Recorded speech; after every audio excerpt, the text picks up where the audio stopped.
पार्किंगवर नियंत्रण नसेल तर ट्रॅफिक हाताबाहेर जाईल। राज ठाकरे यांची मुख्यमंत्र्यांना सूचना। राज ठाकरे यांनी राज्यातील ट्रॅफिक समस्येबाबत मुख्यमंत्र्यांना ठणकावून सांगितले की पार्किंगची समस्या दिवसेंदिवस भीषण बनत आहे। नो पार्किंग बोर्ड कोणी वाचत नाही। पार्किंगची ठिकाणे व्यापारी आणि फेरीवाल्यांनी ताब्यात घेतली आहेत। काही ठिकाणी पार्किंग लीगल, काही ठिकाणी पूर्णपणे बेकायदेशीर आहे। ठाकरे यांनी पुढे स्पष्ट शब्दात इशारा दिला की जर तुम्हाला गाडीचा भाव परवडतो तर पार्किंगचाही भाव परवडला पाहिजे। गाडी घेतली म्हणजे ती रस्त्यावर कुठेही फेकायची परवानगी नाही। अजूनही वेळ गेली नाही। आत्ताच पावले उचलली तर प्रश्न सोडवता येईल, नाहीतर 4-5 वर्षांनी ही समस्या हाताबाहेर जाईल। सिग्नलवर थांबणं संपलं, कायद्याचा धाक उरलेला नाहीये। राज ठाकरे यांचा इशारा।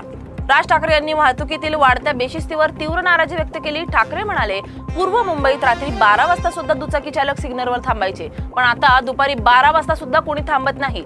हा कायद्याला न जुमानणारा प्रकार धोकादायक आहे। जर कायद्याचा धाकच उरला नाही तर शहर कसं उभं राहणार? अशीच बेशिस्ती वाढत गेली तर पुढे यावर नियंत्रण आणणं अवघड होईल। कबूतर हत्तीत अडकू नका, स्मार्ट पार्किंगवर लक्ष द्या, राज ठाकरे यांचं वक्तव्य।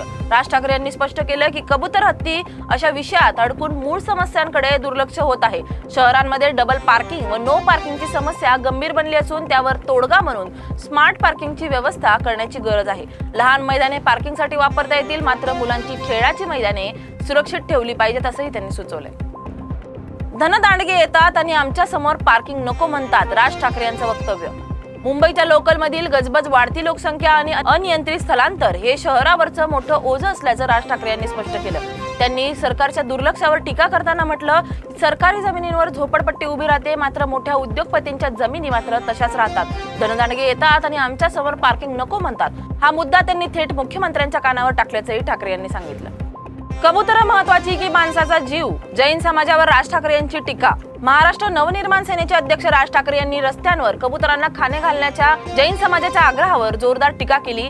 ठाकरे म्हणाले, तुमच्या घरात उंदीर झाले तर गणपतीचं वाहन आहे म्हणून तुम्ही घरात ठेवता का? मग असे कोण जैन लोक आहेत जे कबुतरावर बसून फिरतात? अशी खोचक टिप्पणी त्यांनी केली। आज रेल्वे खाली खड्ड्यात माणसं जातात पण कबुतरं मेली नाही पाहिजेत असं का? माणसांपेक्षा कबुतरं महत्वाची आहेत का? असा थेट सवाल राज ठाकरे यांनी उपस्थित केलाय। दयेचा न्यायाधीश फ्रँक कॅप्रिओ यांचं निधन। कोर्ट इन प्रोव्हिडन्स या लोकप्रिय रियालिटी शो मधून जागतिक स्तरावर ओळख मिळवलेले अमेरिकेचे माजी न्यायाधीश फ्रँक कॅप्रिओ यांचे वयाच्या 89व्या वर्षी निधन झाले। ते काही काळापासून स्वादुपिंडाच्या कर्करोगाशी झुंज देत होते। त्यांच्या करुणामय न्यायनिवाड्यामुळे जगभरातील लाखो लोकांच्या हृदयात त्यांनी स्थान मिळवलं होतं। सॅटेलाइट इंटरनेट आधारावर ग्राहक नोंदणी। इलेक्ट्रॉनिक्स व आयटी मंत्रालयाने जाहीर केले की सॅटेलाइट इंटरनेट सेवा पुरवठादार आता ग्राहकांची नोंदणी आधारित पडताळणीद्वारे करणार आहेत। त्यामुळे प्रक्रिया अधिक सोपी, सुरक्षित आणि जलद होणार असल्याचं मंत्रालयाने सांगितलंय। भारताच्या खासगी क्षेत्र अर्थव्यवस्थेची सर्वात जलद वाढ। भारतीय खासगी क्षेत्राच्या अर्थव्यवस्थेने अभूतपूर्व झेप घेतली असून HSBC flash India composite PMI ऑगस्टमध्ये 65.2 वर पोहोचला आहे। जुलैतील 61.1 च्या तुलनेत तब्बल 4 अंकांची वाढ नोंदवत ही 2005 नंतरची सर्वात जलद गती ठरली। उत्पादन क्षेत्रांसोबत सेवा क्षेत्रांनाही विक्रमी कामगिरी केली असून HSBC flash India services PMI 60.5 वरून 65.6 वर झेपावला आहे। जालन्यात बैलपोळा सणावार ओल्या दुष्काळाचे सावट। शेतकरी राजा आपल्या सर्जा राजाचा सण दरवर्षी मोठ्या उत्साहात साजरा करत असतो, मात्र यावर्षी पावसामुळे हाहाकार माजवलाय। त्यामुळे पिकांचं नुकसान झालंय, म्हणून बैलपोळा विशेषतः ग्रामीण भागात मोठ्या प्रमाणात साजरा केला जातो। मात्र यंदा मागील वर्षीपेक्षा बैलांच्या सजावटीच्या साहित्यासाठी बाजारात ग्राहकांची मंदी पाहायला मिळाली। बैलपोळा बाजारातील आढावा घेतलाय आमचे प्रतिनिधी अजय गाडे यांनी। दौंड तालुक्यातील यवत परिसरात भीषण अपघात। पुणे सोलापूर राष्ट्रीय महामार्गावर यवत पोलीस स्टेशन हद्दीत 2 कारची भीषण धडक झाली।